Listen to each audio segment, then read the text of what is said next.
Isipin mo to for a second. After 100 years, wala na tayong lahat. Yung bahay na pinagpaguran mo, may ibang pamilya nang titira dyan.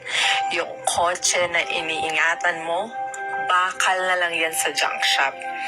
Yung lahat ng pinuyat mo, pinaglaban mo, iniyakan mo, maipapasa, makakalimutan, mawawala. Tanong lang, alam mo ba buong pangalan ng lolo't lola mo sa tuhod? Kwento ng buhay nila? Mga pangarap nila? Most likely, hindi na. At dun mo marirealize yung 99% ng mga iniisip mong problema araw-araw, yung stress, hiya, takot sa sinasabi ng iba, hindi pala ganun ka big deal.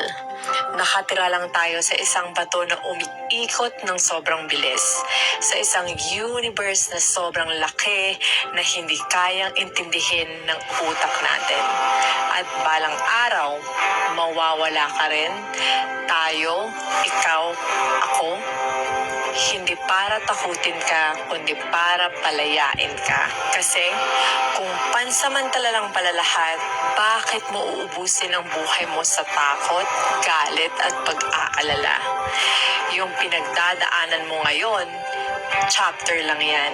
Hindi yan ang buong kwento mo. So huminga ka, magmahal ka, mabuhay ka ng totoo. Dahil ang oras, hindi na bumabalik.